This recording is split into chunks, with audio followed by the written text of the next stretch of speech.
Prazer estar Mariana aqui, Paes Leme, obrigada. prazer recebê-la aqui para a gente. A Mariana é professora de redação, de história. De português. De português. E tem esse convívio muito próximo com essa juventude, né, a turma, principalmente que está aí se preparando. Principalmente pré-vestibular, pré-vestibulantes. Pré-vestibular, o que mudou? O Enem trouxe uma carga maior de emoção para os estudantes, é isso? Estudante tem emoção, né? Em todas as fases, né? Em todas as fases da idade escolar, eu acho que há emoção, mas o aluno que está no segmento final do ensino médio, ele sofre bastante pressão, eu acho, para... existe uma tentativa, né, assim, eu acho, da gente tentar adultizar os adolescentes muito cedo, assim. Eu fico meio pesarosa disso, porque os alunos chegam com 17 anos, nossa, o que eu vou fazer da minha vida, professora?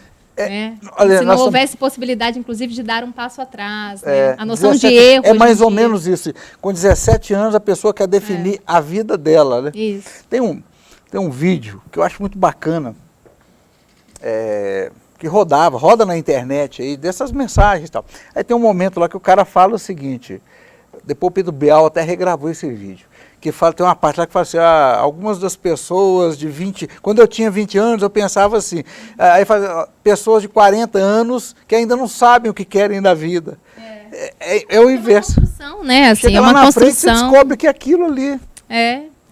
A profissão é uma parte importante da vida de qualquer pessoa, mas ela também é só uma parte, né? Ela é uma parte importante, mas ela também pode ser reformulada, né? Eu mesma comecei a minha trajetória profissional muito com português, assim, em cursinhos, em escolas, e hoje trabalho muito mais com redação. Então, é um processo de construção, a gente está sempre se reconstruindo, né? A identidade, ela é fluida. Então, eu tento falar muito isso com eles, porque eu acho que eles estão, assim, sob uma pressão muito forte de produtividade, de um desempenho excessivo, perdendo uma parte importante da sua vida, que é divertir-se também, né? Que é construir relações em prol disso. Né? Tem muita pressão de fazer medicina? Só essa a pressão, eu acho. Fazer medicina, assim, virou um negócio. É um negócio. É um negócio para muita gente, inclusive para muitos segmentos educacionais, né? Há muitos segmentos educacionais que vivem por isso, que vivem vendendo esse negócio, né? Mas há que se tomar muito cuidado com os efeitos desse negócio, né? Assim, eu imagino que deve ter muita gente frustrada, muito jovem. Muito mal profissional também, né? Muita frustração por caminhos que não puderam ser seguidos, né? Assim, eu vejo muitos alunos que têm habilidades que não podem ser desenvolvidas porque há famílias que não vai ser engenheiro ou médico, né? Isso é algo pesado. Muito triste, né? eu acho triste. Para uma desperdício. Quando você tem 17 anos, né? Você é tão novo para... Com certeza. E a gente sabe que assim, bons profissionais e maus profissionais existem em todos os lugares, né? E que bom se a gente tivesse uma sociedade e condições. Eu entendo a opção pela medicina, né? Eu entendo a opção pela remuneração. Mas falta, então, o quê? Né? Uma sociedade, um país que pague bem o professor como paga bem o médico, né? Que pague bem o psicólogo como pague bem o médico. Eu falo um negócio, Mariana, e assim, às vezes eu sou até mal compreendido por isso. Uhum. Mas é aquele negócio de opinião que a gente tem.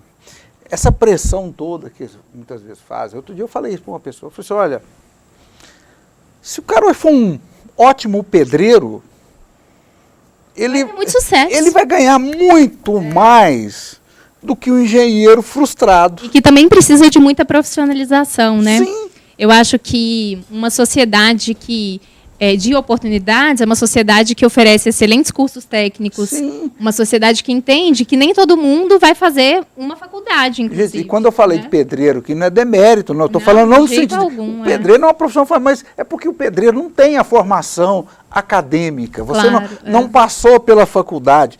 Marceneiro, serralheiro, são profissões técnicas que, às vezes, se a gente tivesse um incentivo, a pessoa ia se achar nessa profissão e teria uma situação financeira tão boa quanto informado. Eu acho que profissão é para dar dignidade, né? É para que a pessoa exerça o seu papel social de retorno para a sociedade, de um ofício, né? A ideia é essa, de um ofício. Sim.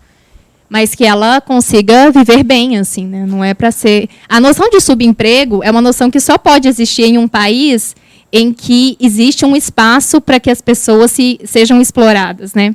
Se a gente pagasse todo mundo de forma digna, a noção de subemprego ela sequer existiria e talvez nem existisse tanta supervalorização da medicina assim. Sim. Né? Talvez a profissão de pedreiro pudesse ser tão bem valorizada, a profissão de cozinheiro pudesse ser tão bem valorizada que a gente teria mais pessoas mais felizes, porque haveria mais possibilidade de ser feliz. Né? Exatamente. Muito bem. Vencida essa etapa da conscientização, vem a etapa de, olha, eu vou ter que fazer prova. E aí vem assim, principalmente no seu caso, a redação virou aquela, essa história que a gente vê, redação nota 1000. Como é que é isso? Virou uma fórmula, né? Virou uma estrutura de um texto que não há autoria, que não há engajamento intelectual, porque o estudante também está dentro de um modelo pré-fabricado, né? Eu tento falar muito isso, a gente sabe que é uma prova de fato, a prova de redação do Enem é uma prova muito técnica, ela não exige uma visão muito interlocutiva de um texto com função social, né? Porque não é um gênero do cotidiano argumentativo, né? Como é um artigo de opinião, uma carta argumentativa, ele é um texto bem estruturado, bem padrão, assim. Mas acho que o desafio é justamente tentar trazer esse estudante e essa autoria, né, essa identidade discursiva para o texto, porque falta muitas vezes repertório de leitura, falta muito espaço para escrita na escola, né, falta muito tempo para desenvolver a autoria em um modelo muito restrito de desenvolvimento da argumentação. Para você como professora... É meio frustrante ver assim, essa questão de padronização, de você... é muito frustrante. Tem umas técnicas, né? Que isso assim, eu vejo. Isso. Você tem que pôr uma citação, você põe... Existe uma lógica. Existe essa lógica mesmo? Como que é isso? Existe, né? Se a gente vai pensar, como é que a gente defende um ponto de vista? Eu falo sempre com os meninos assim, quem que você é na fila do pão? Você não é ninguém, né? E isso a gente aprende amarretadas na universidade. Então, se eu quero dizer que o Brasil é um país... desigual e que por isso existe muita fome no Brasil, eu tenho que provar. Né? E a gente prova com uma citação, a gente prova com um fato histórico que respalde meu ponto de vista, a gente prova com um exemplo, com uma comparação.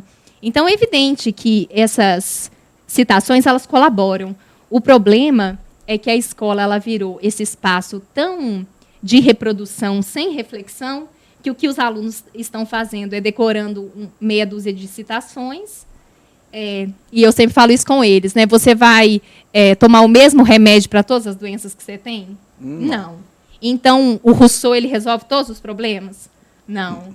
Né? A gente tem que desenvolver um repertório de leitura, e aí as aulas de filosofia, as aulas de história, né? Elas são muito importantes para construir essa bagagem, para que você tenha autonomia para fazer o seu texto. Né? Porque que tristeza que é você não poder fazer o seu texto e você fazer texto de outras pessoas, recorrendo a fórmulas que já existem. Né? E o estudante, ele consegue entender isso? Eu vejo, você tem gente, a Mariana tem, inclusive, um cursinho de redação. Sim. Tá? Depois nós vamos falar, quem quiser saber mais. Ainda dá tempo do pessoal se preparar? Dá tempo. Essa semana começou o intensivo, né? Mas até o fim da semana que vem ainda dá tempo. Porque o Enem... Escrita, assim, eu sempre falo, escrita é a longo prazo, né? Eu não acredito em milagre para escrever. Escrita é trabalho. Eu falo, não é inspiração, é transpiração, né? É muito trabalho mesmo. Mas dá tempo. 3 meses é um tempo bom para fazer muita coisa. Para conhecer um pouco disso. Né? Mas já você vai saber, inclusive, como. Mas como que é para você? Você tem estudantes que têm acesso à possibilidade de fazer. E, de uma maneira geral, a gente vê... Estou pensando aqui, aquele Nordeste afora, né? Norte do país. Eu não vou tão muito longe, não. Aqui em Minas Gerais, várias cidades em que o estudante não tem acesso a isso. É uma disputa muito desigual? É a regra do jogo? É o quê? Não deveria ser a regra do jogo se a gente pensa que educação é direito constitucional previsto no artigo 6º da nossa Constituição. Né? Não deveria ser a regra do jogo. Mas o fato é que a pandemia ela acentuou desigualdades que são históricas, que, como nós conversávamos, elas foram atenuadas com ProUni, FIES, cotas raciais na universidade, enfim. A gente tem um investimento da última década, ou dos últimos 20 anos, digamos assim, em que alguma coisa tentou ser feita, mas a pandemia deu muitos passos atrás. Tanto é que o ano passado, em 2021, nós tivemos o Enem mais branco da história do Brasil. Né? E o Enem com o menor número de inscritos da história. Este ano, o segundo menor número, só perdemos para 2021. Então, deu uma elitizada no Enem? A universidade pública sempre foi para a elite, né, no Brasil. Ela sempre foi elitizada. Isso começa a mudar a partir de políticas públicas muito recentes e muito incipientes mesmo, né, de mudança do perfil estudantil. Mas a gente tem, né, hoje, filho de empregada formando na universidade pública, que é uma situação que antes não se via nesse país. Né? Mas ainda há muito a caminhar. Assim. E, infelizmente, a gente deu muitos passos atrás. A pandemia acentuou muito, porque o ensino remoto, né, ele depende de uma série de uma infraestrutura de acesso a uma internet boa, acesso a computador. Eu, que tenho um público de classe média, né, me vi numa situação em que eu dava aula para 2 irmãos e eles tinham um computador só. Então, eles tinham que assistir a aula ou juntos, ou eu teria que possibilitar que o outro estudante assistisse a gravação. Então, eu já me vi nessa situação que, venhamos e convenhamos, é um problema resolvível. Né? Nós estamos falando de Divinópolis, uma cidade grande, com internet. Perto de Belo Horizonte. Perto de Belo Horizonte. Claro. Agora, vamos estender isso para o Vale do Jequitinhonha. Isso. Por isso é que temos poucos inscritos no Enem este ano. Né? Às vezes a pessoa não tem um dinheiro nem para fazer. Não, é assim, isenção da prova, muitos conseguem, né, se isentar da taxa. Mas para que eu vou fazer essa prova se eu não tive a menor condição de me preparar para ela? Né? Já existe um desestímulo prévio, né, desse estudante que sabe que as condições são muito desiguais. Mariana, eu queria aproveitar e fazer um questionamento, que eu sempre fico com isso, essa dúvida, esse seu engajamento, esse seu envolvimento, talvez possa ajudar a elucidar. A gente tem também uma glamorização, muitas vezes, de fatos que eu considero fora da curva. Aí você pega também um exemplo e vendem, embrulham bem esse... o filho da empregada... Passou em primeiro lugar. Em 8 universidades dos Estados Unidos. Aí oferecem isso assim, de forma assim, olha, todo mundo pode. É a tal da meritocracia, né, Evandro? Que é muito boa para quem, de fato, está em condição de competir. Eu li recentemente o Michael J. Sandel, né, que é o filósofo moderno de Harvard. E é o da Como as Democracias Morrem? Não, ele escreveu... ele tem outro livro, ele fala da meritocracia. O que o dinheiro não compra, tem alguns livros, Justiça, e tem um livro sobre meritocracia. Ele fala o seguinte, olha, meritocracia é um negócio bacana, mas... bacana em um país que dá condições, né? Porque eu sempre falo assim, tem uma chargezinha que tem uma coisa é igualdade, a outra é equidade. Sim. Né? Você dá o mesmo banquinho para mim e para você olhar sobre o muro. Só que eu sou muito menor que você. Então, eu preciso de um banquinho muito maior. Né? Então, as políticas públicas de acesso à universidade pública, né, que é o maior instrumento de superação da pobreza, né, o acesso à qualificação profissional, é o pilar de superação da desigualdade social. Né? Então, eu sou uma grande defensora das cotas sociais, que no Brasil é o mesmo de dizer cotas raciais em função do perfil da pobreza no Brasil. Né? Mas é importante a gente ressaltar que não é porque você é preto que você tem cota, né? Porque é para pretos e pobres, né, no Sim. Brasil. Por isso que elas são sociais. Ele vai mudando o perfil da universidade. Ele vai trazendo mais representatividade. Tem uma historiadora que eu gosto muito, ela se chama Lilia Schwartz.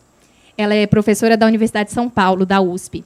Ela falou, eu só repensei o meu currículo, eu só vi o tanto de gente branca que eu lia quando a minha universidade abriu as portas para a população preta. Aí eu falei assim, será que só tem universidade intelectual branco? Como é que é isso? Aí eu fui estudar intelectuais africanos, aí eu fui descobrir quem é Chimamanda Adichie, aí eu fui descobrir quem é Attila Mbembe, da República de Camarões. Quando que a gente lê isso? Né?